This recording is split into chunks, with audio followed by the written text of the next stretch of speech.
What if I told you there's a sedan that makes a Bugatti Veyron look underpowered, and it costs less than a loaded BMW 5 Series? You'd probably think I'm lying, but I'm not. And by the end of this video, I'm going to show you the one feature on this car that should terrify every luxury automaker on the planet. 10 years ago, we all cracked the same jokes about cars from overseas. Cheap knockoffs. Plastic interiors. Something you'd buy if you really hated yourself.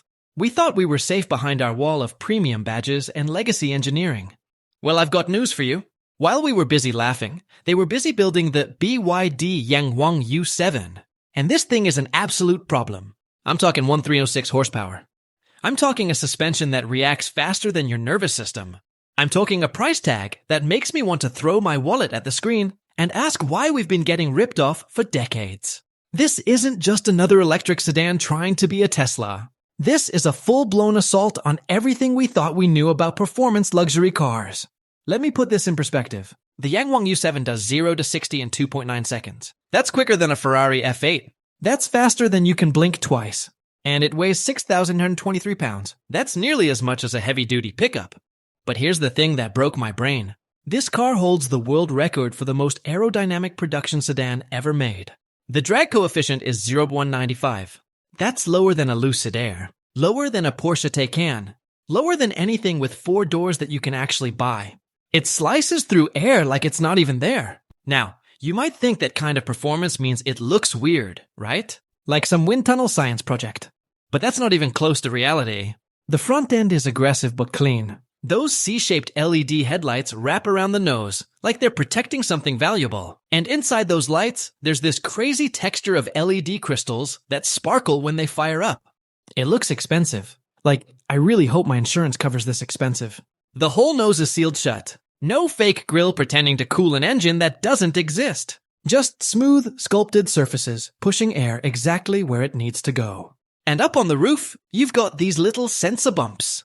That's not a design choice. That's a full LiDAR and radar suite scanning everything around you. This car sees the road better than you do. Walk around to the side and the scale hits you. This thing is 207.3 inches long. That's bigger than a Porsche Panamera. It's legitimately S-Class sized, but because the aero is so dialed in, it doesn't look bloated. It looks stretched and purposeful. The roofline flows like a coupe into the trunk. The door handles sit flush until you walk up with the key. And the body sculpting is dramatic.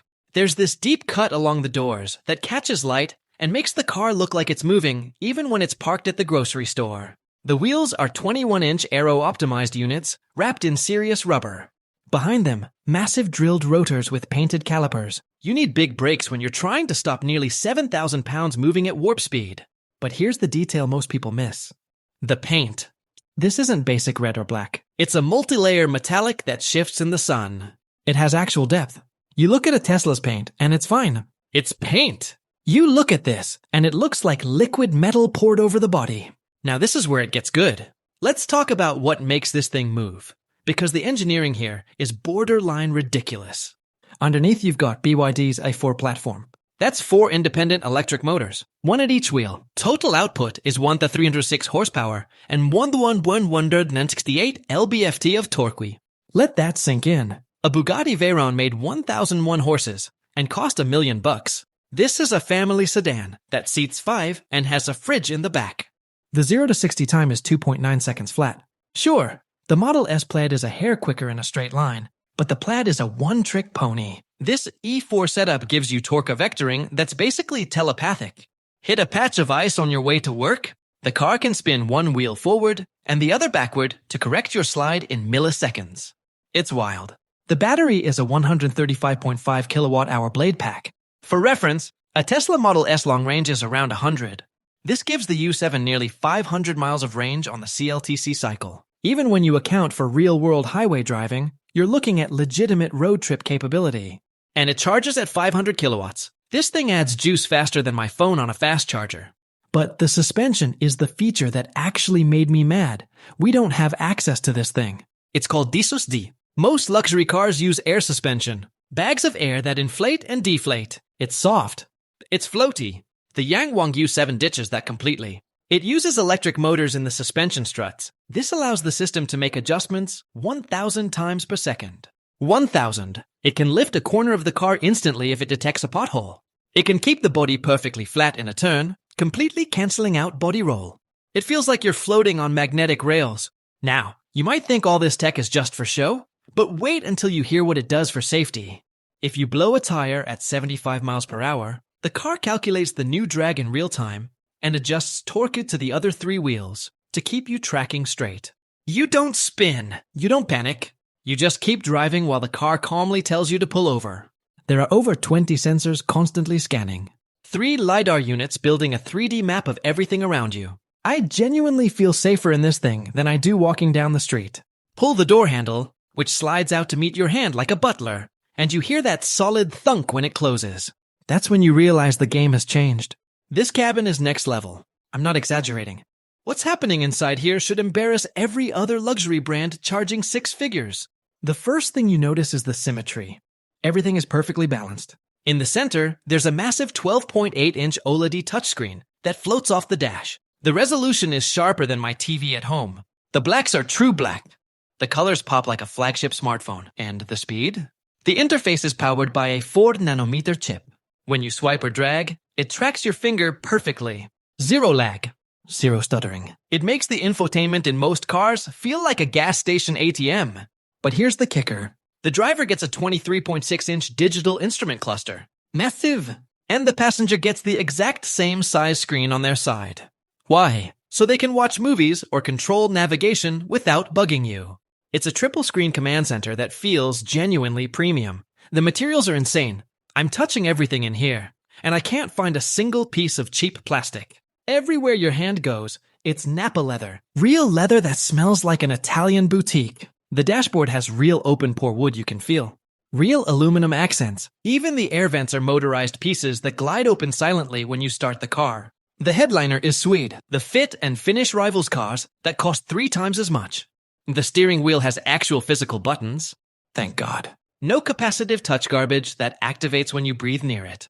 Just tactile, logical controls that work every single time. Sit in the driver's seat and it hugs you. 22-way power adjustable. Heated and ventilated, obviously, but the massage function is on another level. This isn't weak vibration. It's a legitimate hot stone massage, with pneumatic bladders that dig into your back while you're merging onto the freeway. When you switch to sport mode, the side bolsters automatically inflate to hold you in place through corners. That's the level of detail we're dealing with. The augmented reality heads-up display, AR HUD, projects a 70-inch equivalent screen onto the road. It's not just numbers floating in your vision. It's full AR, blue navigation arrows painted onto the asphalt. Red warning boxes highlighting cars in your blind spot. It's like playing a video game while driving.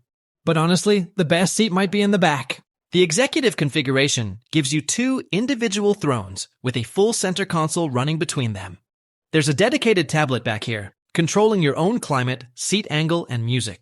The ambient lighting pulses to the beat of your playlist. It flashes red if you try to open the door when a car is passing. The legroom is comical. The seats recline deeply with the same massage functions as the front. And there's a real compressor fridge in the console. Not a cooler. A fridge that actually gets cold enough to freeze water. The panoramic glass roof uses electrochromic tech. Press a button, and it fogs up to block the sun. Press it again, and it clears. No mechanical shade needed. The trunk is massive. You could fit a week of Costco runs in there. There's even a frunk for your charging cables or gym bag. Now let's address the elephant in the room. The price. When I saw the specs, I thought this was easily a $200,000 car. A Lucid Air Sapphire is $250,000. A top-spec Porsche Taycan is over $230,000. So how much is the YangWang U7? Roughly $86,000 to $98,000. I'm not kidding. This car costs less than a base Model S Plaid. The same as a nicely equipped German sedan. For that money, you're getting hypercar power and private jet luxury. Here's the honest truth. If this car showed up at dealerships tomorrow, it would break the market. The value proposition is so aggressive that it makes everything else look overpriced. The legacy brands aren't just being challenged. They're being lapped. If you want to stay ahead of where the car world is shifting, join the family here at SpecShift. Thanks for watching.